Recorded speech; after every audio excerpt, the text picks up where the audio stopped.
Sige, table talks, our talk for tonight. Let's all pray our favorite prayer at the feast in the name of the Father, the Son, the Holy Spirit. Amen. Together, today I receive all of God's love for me. Today I open myself to the unbounded, limitless, overflowing abundance of God's universe. Today I open myself to God's blessings, healing, and miracles. Today I open myself to God's word so that I become more like Jesus every day. Today I proclaim that I am God's beloved. I am God's. Because I am blessed, I am blessing the world. In Jesus' name, amen. Let's honor God's word, everybody. Thy word is a lamp unto my feet and a light unto my path. Speak to us, Lord. We are listening to you. Amen. Amen. In the name of the Father, the Son, the Holy Spirit. Amen. Let's give the Lord again a big, big hand, everybody. All right, please be seated. Thank you so much, worship team. Pwede ba natin palakpakan ng ating worship team, ang ating prod team, online teams. Ayan, so maraming salamat po. Again, we want to welcome those who are here for the first time. Pwede natin silang palakpakan din. Thank you for being here. Kita nyo, ang first-timers po, may pagkain po sa inyo ngayon. Kung hindi kayo uunahan ng mga nasa harapan. Kita nyo, si Rovin, ngayon lang yan nagganyang uniform. Ha? Para sa inyo talaga. Pinatahi niya yan kanina. Diba? Binibiro ko siya kanina, isang Max Fried Chicken nga, sabi ko sa kanya kanina. Salamat, Rovin. Palakpakan na si Rovin. Yan. Siya po ang nag-aalaga sa atin dito sa Feast Salcedo. Ayan. May one big message. And by the way, the talk for tonight is about Damascus Road. Ayan. So, yan ang ating pag-uusapan. Yung Damascus Road na yan. For those who are here for the first time, again, this is talk number 4 already of a 6-part series of table talks. Again, we're trying to learn how to talk to each other, listen, and understand. So, talk number 4 na. So, kamusta na? Marunong na bang mas makinig ang bawat isa? O galit pa rin sa mundo? Nakapagbigay ba ng nagkakat sa kanya? Pinagbigyan ba niya this week? Nakinig ba siya? Ayan, table talks ang ating pag-uusapan. Sa lamesa ba? Wala na ba siyang telepono? Nandun pa rin? Ayan, table talks. My one big message is this. Everything is grace. Can you repeat this? 1, 2, 3, go. Grace. Before we go to Damascus Road, gusto ko pag-usapan mo na ang grace. Gracia. Pakisabi nga, grace. Diba? Ito ay there's this old debate. Nalalapitan na ba kayo? Kasi ako parati, hindi ko alam bakit. Nalalapitan niyo ako yan sa circuit, sa circuit mall, sa Glorieta, sa Greenbelt. Basta naglalakad. Sa Ayala, naglalakad lang ako. Tapos mamaya may lalapit sa akin, Sir, are you saved? Po? Ligtas ka na ba? Sabi ko, kanino po? Sa inyo. Talagang hindi ko talaga, there was a time, mas younger pa ako, my gosh, yung kumakatok, nagdo-doorbell sa bahay, tapos lalabasan ako ng Biblia. Alam mo ginagawa ko dati? Bata pa ako nito, 12, 13 years old, nilalabasan akong Biblia. Sabi ko, sandali lang po lalabasan ko rin sila ng Biblia. Hindi ko alam bakit ako ganun, bata pa lang ako. Sige, pagantahan tayo ng Biblia. Alam mo mas marami akong highlight kaysa sa'yo. Hindi ko binabasa yan, pero may highlight yan. So, are you saved? This is a very, very old debate. Paano ba tayo naliligtas? And again, salvation po, yung word na yan, salvation, isa pong SEM yan sa klase namin sa theology. Kalaya mo yun? 3 buwan, 4 na buwan namin pinag-uusapan. And different studies about salvation. Iba ang salvation story ng mga Protestant, iba ang salvation story ng mga Catholics. So parang ganun. May perspective ng Catholics, may perspective ng Christians. Kasi, ito pakinggan ninyo, kasi may mga Protestant friends tayo dito, I would love to hear their stories. Kasi pag narinig mo sila, you're only saved by faith. Yan. Basta maniwala ka, accept Jesus as your personal Lord and Savior. Ang Catholics naman, tayo naman kasi, masyado tayong hindi lang faith. Kailangan may gawa din. Diba? Nasa Diyos ang awa. Sabi ni Andrew Iyon, diba? Sino ba sa magsabi nun? Basta kung sino man yan, nasa Diyos ang awa, nasa tao ang gawa. Hindi, dapat may gawa din. Ay, hindi, faith lang. Ay, hindi, may gawa lang. So, nakakatawa talaga. So, inaral namin yan, alam niyo, when we are studying it, kung sino man yung mga nagsimula mga forefathers ito, Catholic at saka Protestant, walang conflict sa kanila. Wala. Saan nakaka-conflict? Sa mga hindi nag-aral masyado.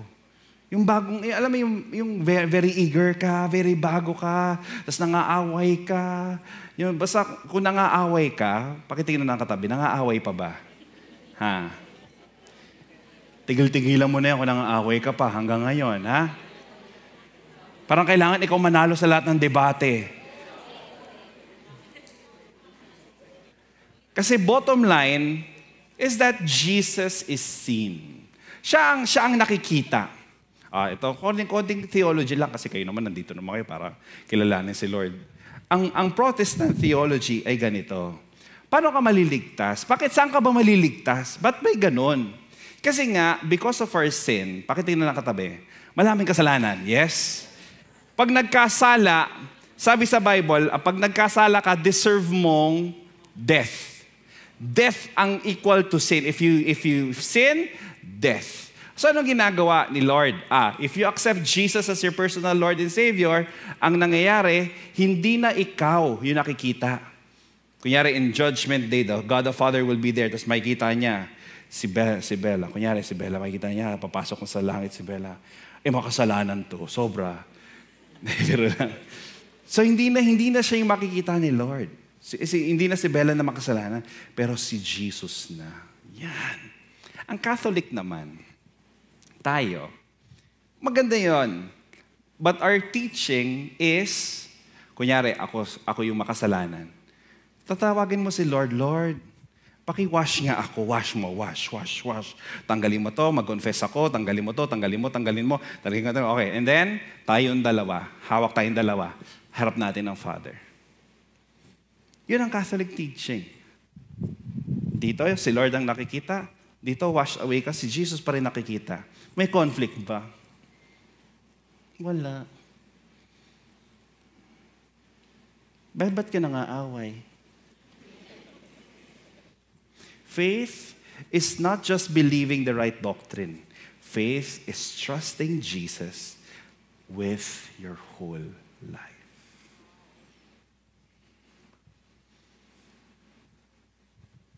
Talaga ba?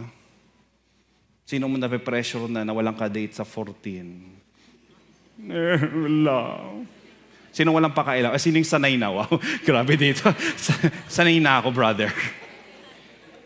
Faith, sige, labas siya ulit yung faith, yung mga faith, sinasabi ko dyan. Faith is not just believing the right doctrine. Faith is trusting Jesus with your whole life. Meaning, faith, pag sinabi mong faith, it is a relationship of surrender. Ang asawa ko, sana, may prayer, may faith siya sa akin. Kung saan ako pinapupunta ni Lord. Kunyari, kahit saan ako magpunta, ako lang mag-isa, may tiwala siya, may faith siya sa akin, dyan, huwag kang hayop dyan. Ha? Huwag kang kung kani-kanino may in love. Ako naman, sobrang confident ko kasi sa sarili ko eh. She would go anywhere and then she's gonna love some, right, diba? Pero may faith din ako sa asawa ko that, she'll do the right thing as well. Kaya nagtataka ako, ba't hindi mag-agree sa prenup yung dalawa eh. Pero, I'm not saved by faith or works, I'm saved by grace. And the only reason I can have any kind of faith or do any kind of good work is by His unstoppable grace. Faith and work, both po ang kailangan natin.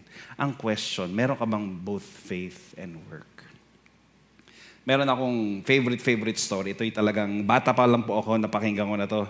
Talaga sabi ko, okay, fine, Lord. Ito si Charles Blondin. No? Palabas natin siya, di ba? Isa siyang tightrope artist. Nakapanood na ba kayo ng totoong sa circus ng ganito? Nakapanood na po ako, pero maliit pa lang ako. Hindi ko na masyadong maalala. Pero I can remember, my dad, my family, brought us there. Tapos para lang manood ng mga tightrope na ganyan, mga elephant, so ganon. So, Charles Blondin, he was the first tightrope artist that was able to cross the Niagara Falls. So imagine mo, the Niagara Falls, grabe siguro doon, di pa yung mga mayayaman dito, di ba nakapunta na kayo dyan? Niagara Falls, ako mga hampas lupa lang kami sa picture ko lang nakikita yan eh. Sobrang ganda daw doon, sobrang ganda. Boundary rin ng US at saka Canada. So ang ginagawa niya, nagtitrip siya, meron siyang isang malaking line, mahabang line, US to Canada. So yan, trip lang niya. Magkocross siya. Tapos talagang pinapalapakan siya, 5,000 people would watch him. Tapos sobrang galing niya. So habang nagta-tightrope siya, na-challenge na siya. Sabi niya, wala nang kwenta tong ganito. Anong ginawa niya? Daming variation. Naglagay na siya ng blindfold. Tightrope na naman siya, kaya na naman. Tapos ito, sobrang lupit ang ginawa niya. Next slide. Naglagay na siya ng wheelbarrow. Kalahin mo yun, wheelbarrow. May naka-blindfold siya na may, i-google nyo na lang ha. Talagang walang video that time pa eh. Walang picture masyado, puro drawing lang, puro ganito lang ang mga meron silang makita ko sa Google. Pero naka-tightrope siya, tapos may wheelbarrow na naka-blindfold. Ang galing! Pinapalakpakan siya ng lahat. Tapos one day, sabi niya, in Tagalog na lang sabi niya, hirap kasi ng English eh. Sabi niya, naniniwala ba kayo na kaya ko pumunta from US to Canada? Woo! Yeah! Tapos sabi, okay, very good. Tawid siya. Tapos, balik na naman siya. Tapos sini-cheer siya all throughout. Grabe, woo! Naniniwala ba kayo? Kaya ko ulit pumunta from US to Canada. Tightrope. Woo! Naniniwala kami. Woo! Okay, very good. Can I have any volunteers? Isasakay ko sa shoulders ko, tapos itatawid ko kayo. You've seen me do it many, many times. This is not your first time seeing this. You've seen it many, many times. You've seen me walk from US to Canada and walk back to US. And then you've seen me blindfold. You've seen me with a wheelbarrow na kayang-kaya ko gawin to 100%. Any volunteer? Any volunteer? Any volunteer?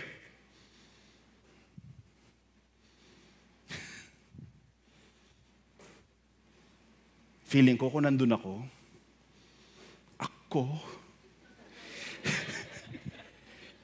kaya mo ba ako?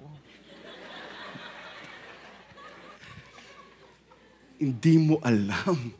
Bigat ko. Nobody volunteered. Wala. Meron isa. Maliit na batang babae. And that was his daughter.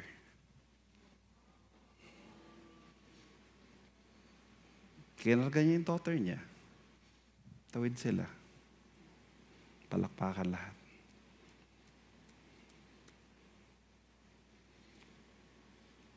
Bata pa lang ako, napakinggan ko na yan. Sabi ko, Lord, grabe no. There's a difference between believing, head knowledge, and faith. Believing that He can carry you through it.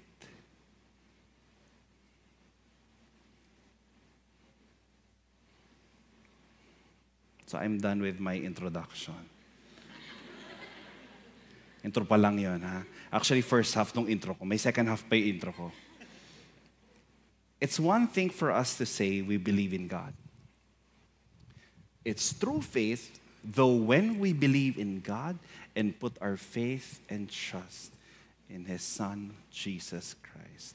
Magkaiba yung alam mong naniniwala ka at alam mong naniniwala ka. So ang tanong ko, before we go to the passage, do we have that kind of faith this year that your dad can carry you in his arms? And ang siguro, ewan ko, kita ko sa mga pictures, ang Niagara Falls, talagang nakakatakot yung body of water. Pero kung nagtitiwala ka sa nagkakarga sa'yo, kaya yan. Pakitignan ng katabi. Pakitapik ng malakas. Sige na. Pakisabi sa kanya, see you at Niagara Falls.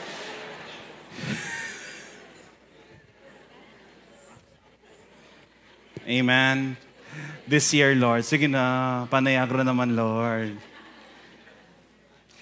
Let's bring this lesson to our main story tonight. Pag sinabi mong Damascus, who do you remember? Sino ang bida pag sinabi mong Damascus Road? Sino? St. Paul. My gosh. Before I'm a Bosconian, na 4 years lang naman ako doon sa Don Bosco, I'm a Paulinian for 7 years. May mga Paulinian ba dito? Paulinian, St. Paul, St. Paul. Yeah, mga Paulinian. Yeah. Paulinian ako. From prep to grade 6. My gosh, purgang-purga kami kay St. Paul. Talaga kung gaano si St. Paul sa mga ginagawa niya, kung gaano katapang si St. Paul. That's why I reviewed talagang 14 out of the 27 books of the New Testament. Imagine mo to, ang dami po nito. Ang ganda-ganda ng New Testament. Pero may Matthew, Mark, Luke, and John, may Acts, may Corinthians. 14 out of 27 siya nagsulat. Inisa-isa ko. Romans, 1 Corinthians, 2 Corinthians, Galatians, Ephesians, Philippians, Colossians, 1st, 2nd Thessalonians, 1st, 2nd Timothy, Titus, Philemon, Hebrews. He was the one who's attributed in writing all of this. He did not write everything. He was attributed. For those who love, alam niyo yung mga verses dito, sa binasa mo yan, yung I can do all things through Christ who gives me strength. Grabe, mga life verse nyo ba yan? Alam mo ba kung saan niya sinulat yan? Sa prison, nakakulong siya. Pakitingnan ng katabi, nakulong na ba yan? Sana hindi pa. Sa bus. 'Di ba? Ang ano pa ang mga sinulat niya? Love is patient. Love is kind. 'Di ba? Oh, second reading parating sa mga wedding. Sa mga inatendan nating mga wedding, pati ako, second reading ko yan. Love is patient, love is kind. It is not boastful. It endures all things, believe on all things, hope all things. Nung wedding nila, 1 year pa lang, break na. Daming ganun ngayon. I'm serious.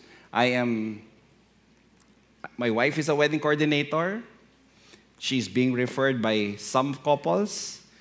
And we asked this, yung mga nagre-refer, kamusta kayo ni ano? Ay, Angela, break na kami. 1 million yung ginastos niya. Ngayon, kaya talagang kailangan isign yung prenup na yan. Talagang hugot na hugot ako, no? All things will work for good for those who love the Lord. Woo! Saan galing yan? My grace is sufficient for you.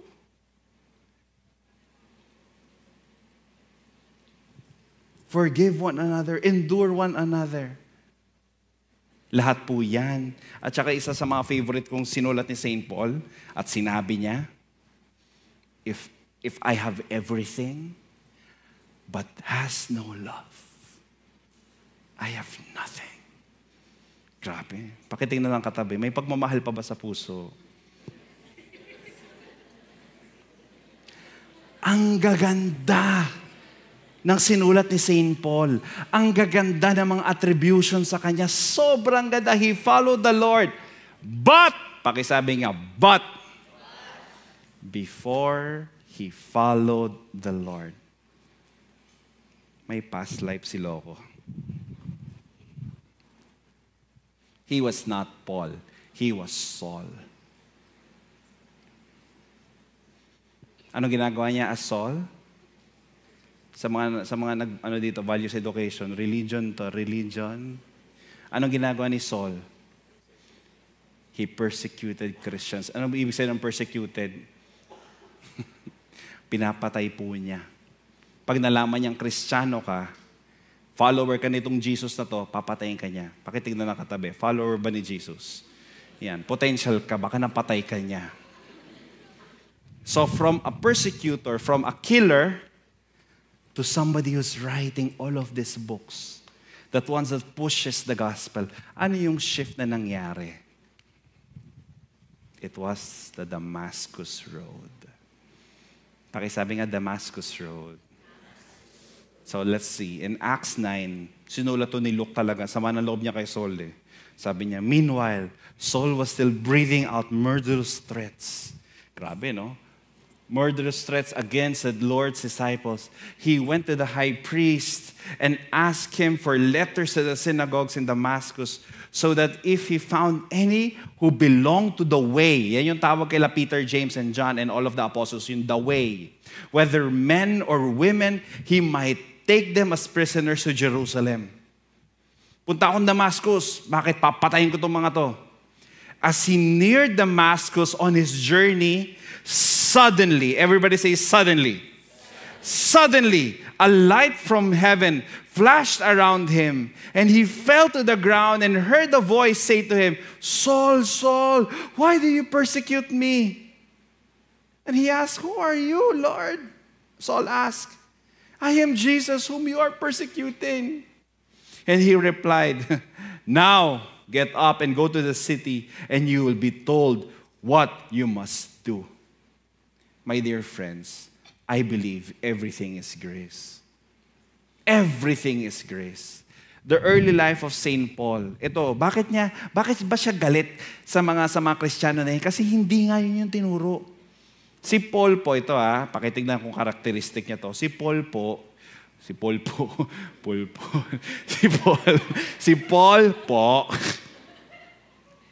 he's very wealthy.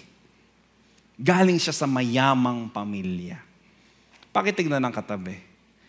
Mayaman ba? Nagtatapon ba ng pera? Next. Magpi-prenuptial agreement ba yan? So, mayaman siya. Next, he was wealthy. Next, hindi lang siya mayaman, matalino din siya.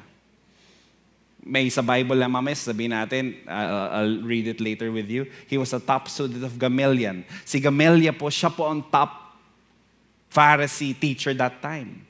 And he was the top student. Matalino. Mayaman, matalino. Pakitignan ng katabi. Matalino ba? Mayaman na lang, di ba?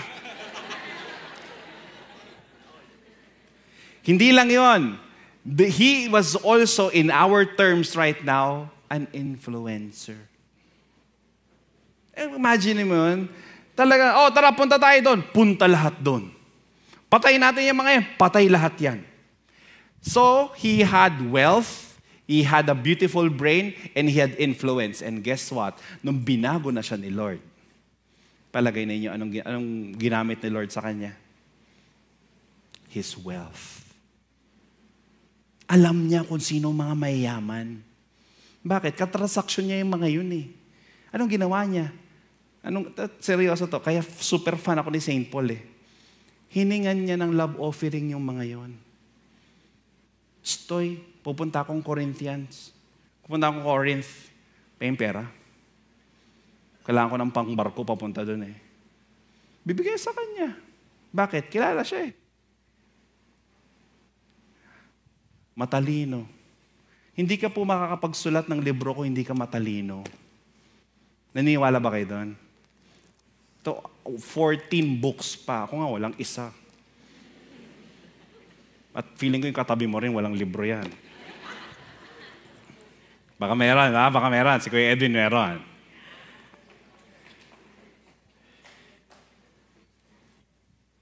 And then, he also uses influence.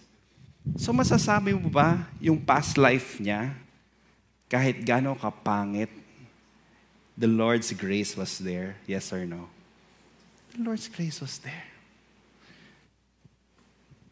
Itong new life niya, Was the Lord's grace still here?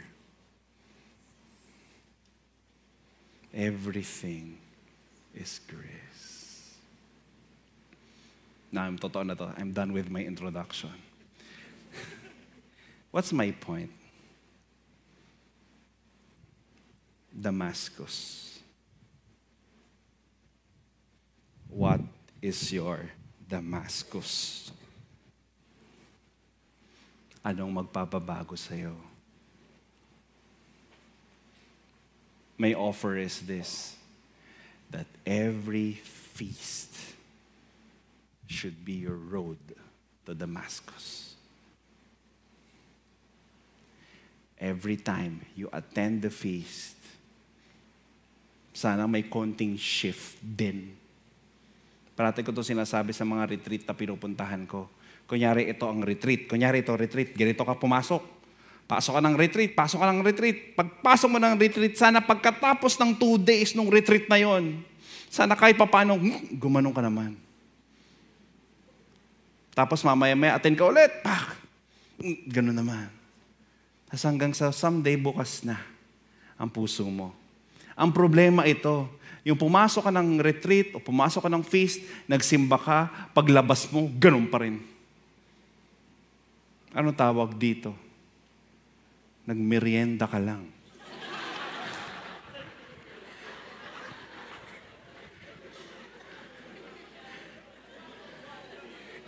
Inuubos nila yung pagkain namin. Wala nangyari sa iyo eh. Di ba? Akalain mo yun? Ang ganda-ganda ng mga talk natin dito. Worship tayo, paglabas mo, ganun ka pa rin. Galit ka pa rin sa buhay. Wag naman. Every feast should be your road to Damascus, because every feast should be an ambush of grace.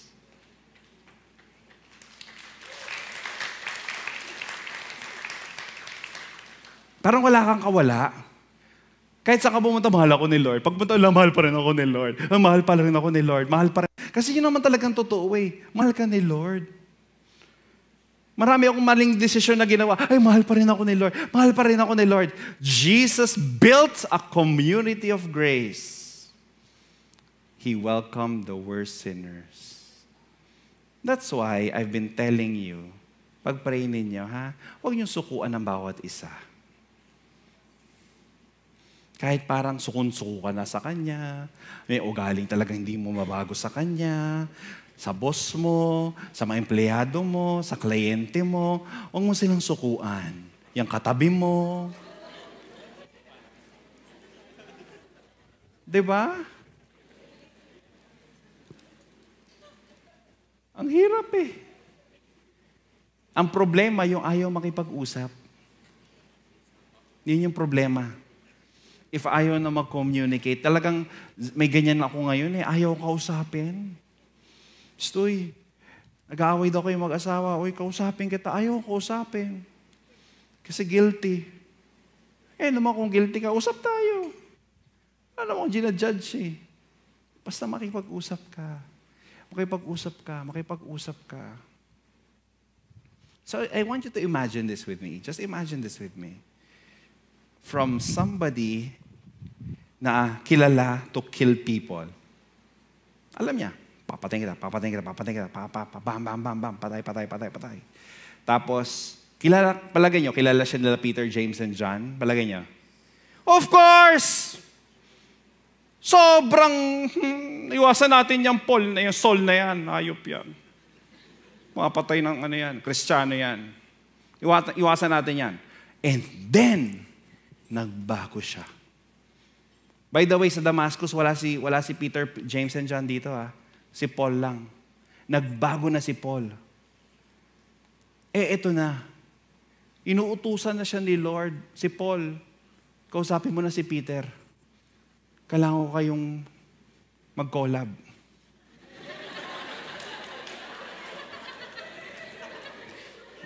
Inano ko lang yung mga terms natin ngayon. I need you to work together to advance the kingdom, to advance the gospel. Mag-collab na kayo. Palagay niyo, yung first meeting nilang dalawa.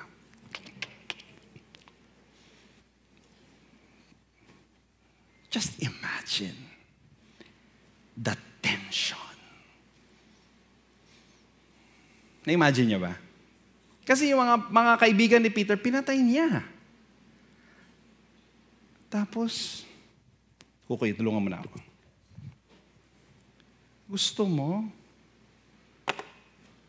Kukolab kami?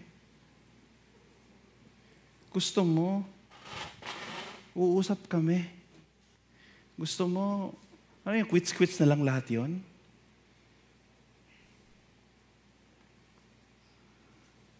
How do you think that meeting went?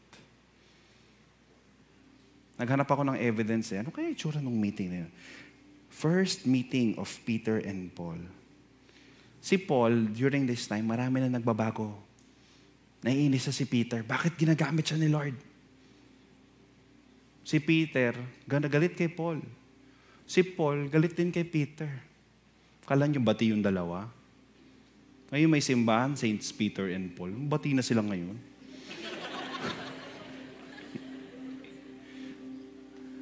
Galatians 2, it says, when Peter came to Antioch, Antioch was the meeting place.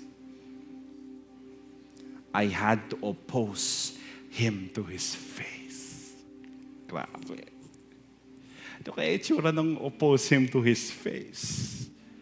For what he did was very wrong. Backstory. Si Peter kasi, para sa kanya, ang save lang, Jews lang. Hudyo lang ang save kay Peter. Si Paul, hindi. Si Paul, lahat.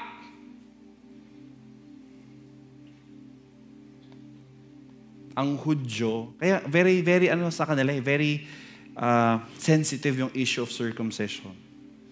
Kasi for you to be saved, sabi ni Peter, you have to be circumcised. Eh sila Paul, hindi. Paano kami? Hindi kami papatuloy.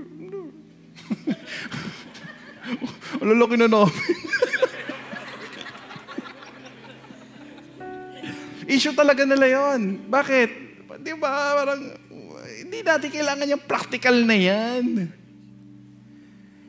Kasi, hindi naman nakatingin si Lord sa katawan, nakatingin siya sa puso. Sabi ni Peter, hindi. Ayaw, away yung dalawa. O, Jeline, ikaw na bahala. Ayaw na gumana ng clicker. Ayaw, magbigay ng dalawa. They had agreement, disagreements. May mga ka-disagreement ka bang tao? Conflicts, tampuhan. Kaya ang ganda na itong table talks eh. Practical. May mga disagreement kayo. Usap. Baka minsan, gutom lang yan. For Peter, Jews lang ang saved, pero for Paul, everyone is saved. That's why, if you have any conflicts, anong kailangan gawin? Shh. Upuan natin.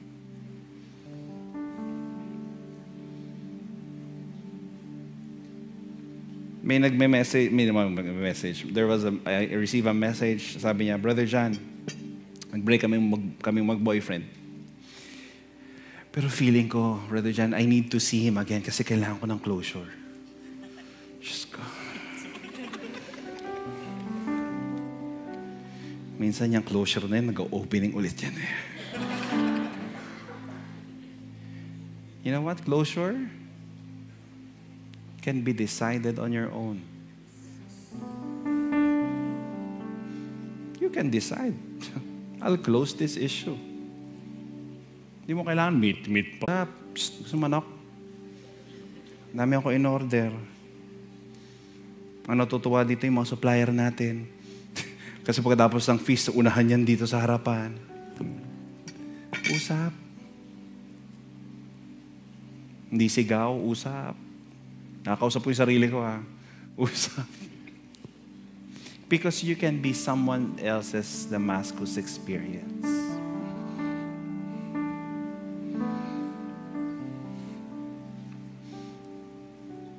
Paul's life when you read Acts, Corinthians, Ephesians, Thessalonians, all his life was full of conflicts, full of rejection. Imagine mo, pupunta siya sa isang lugar, ang mga Diyos nila, sila Zeus, sila Athena, Greeks, yan ang ano niya, market niya. Tapos sasabihin niya, huwag kayo maniwala ka la Zeus. Kaya Aquaman, wag. Kasama ba si Aquaman dyan? Poseidon. Huwag kayo maniwala sa mga yan. Hindi yan ang totoong Diyos. Ang totoong Diyos si Jesus. Ay nako, pag pinipreach niya yung salita niya, hindi ka naniniwala itong mga to. He's rejected. Pero alam niyo, sige lang, push lang, push. Usap. Kakausap niya hanggang ngayon. I want to thank St. Paul actually for pushing the message. Why?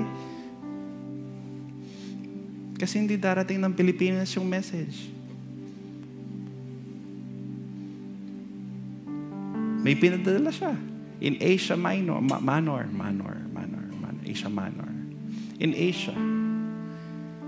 Hindi siya yung nakapunta sa Asia, but his disciples was able to go here. He pushed the message even if nobody believed in him because he believed it was his calling.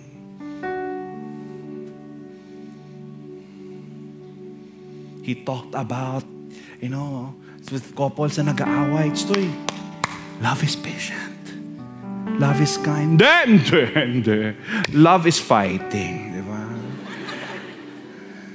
Tama nga naman. Kasi pagkatapos mag-fight, loving na. Pero love is patient. And you know what he did? Anong instrument ni St. Paul? He had nothing else but his story. Kwento lang niya.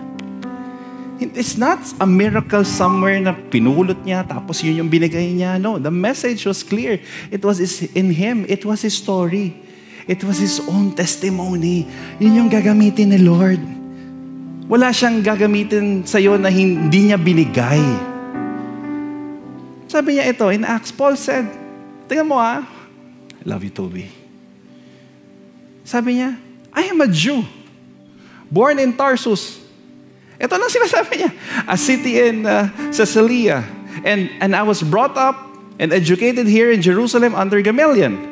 As a student, I was carefully trained in our Jewish laws and customs. I became very zealous to honor God in everything I did, just as like you today. Next slide. And I persecuted the followers of the way, hounding some of them to death,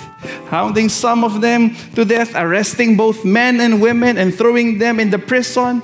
The high priest and the whole council of elders can testify to this, for I received letters from them and Jewish brothers in Damascus authorizing me to bring the followers of the way from Jerusalem in chains to be punished. So he's not saying something new. Ito talaga ang kwento niya. And I was on the road approaching Damascus about noon. A very bright light from heaven suddenly shone down around me. I fell to the ground and heard a voice saying to me, Saul, Saul, why are you persecuting me?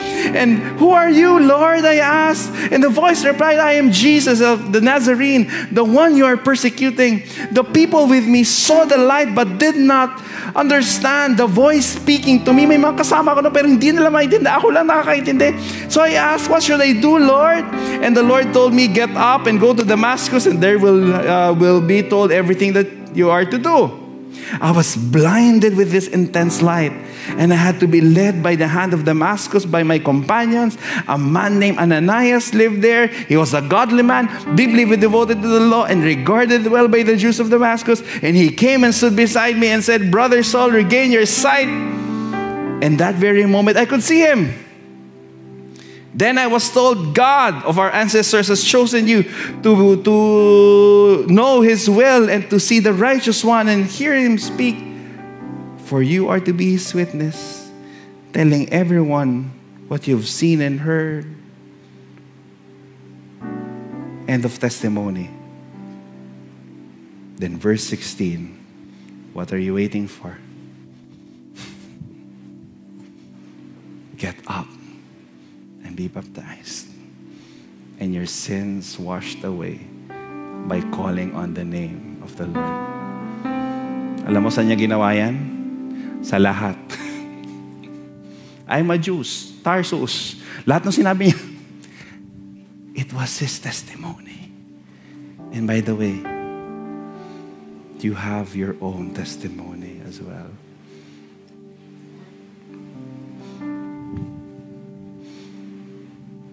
Di ba, Ina?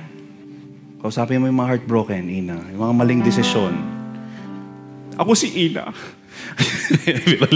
Di ba? Ako si Ina. Ito yung mga nagawa kong desisyon. Ito yung mga maling desisyon ko dati. Pero grabe si Lord talaga sa akin. Pero gusto ko yung last slide. Pagkatapos niya, yung sa verse, hindi, wag yan. Balikan mo. Yan. It's a 16. So what are you waiting for? Mag-save ka na. What are you waiting for? Gawin mo na to. Baguhin mo na yung buhay mo. Hello? Okay, next slide. Let's read this together. 1, 2, 3, go. God will not stop you until He fixes your brokenness. He will not stop loving you. Paulit-ulit ang Diyos sa'yo. May mga tampo ka sa Kanya, guess what? Wala siyang tampo sa'yo. He will continue to love you. And because everything is grace, I have no other choice but to love. Amen? Can we all stand, please?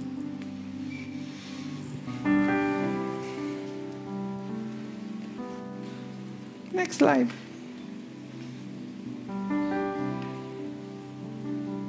Okay. What is your testimony? What is your story?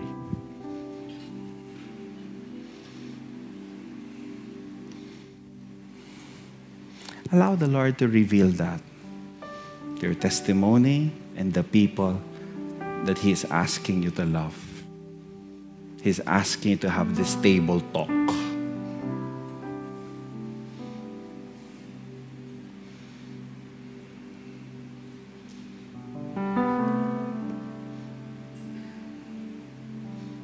And my prayer is that your table talks will be an experience of His love. Ay, totoo po yan. May mga nakaupo na ako na bibigat ng problema. Alam mo, nagpapagaan sa usapan namin, yung sangyup sa harap namin. Totoo yun. Kaya huwag kayong papahig na walang pagkain. Hindi puro inom. Puro inom yung iba dito. Mahalaga kay Lord yon. Upuan natin. Amen? Sige, tapos na ang talk ko. But I pray that the Lord will now speak to you now. Let Him reveal to you His message of love. Most especially this coming Lent. This Lenten season. Starting next week.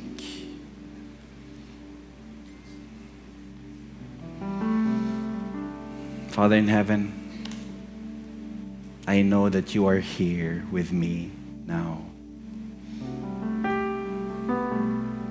That your presence is so strong in this room, here and now.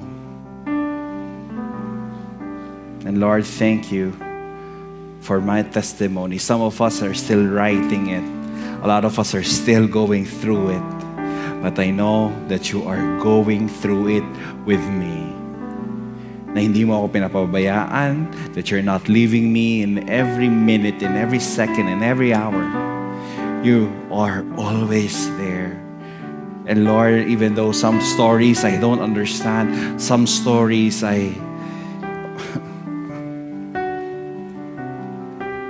Some stories, Lord, I can't even explain why things are happening to them. But you alone, my Lord and my God, knows. So, Father, we hold on to you tonight one more time and declare that you are always with me. In Jesus' name, I pray. Amen, amen. Come on, sing this song with us.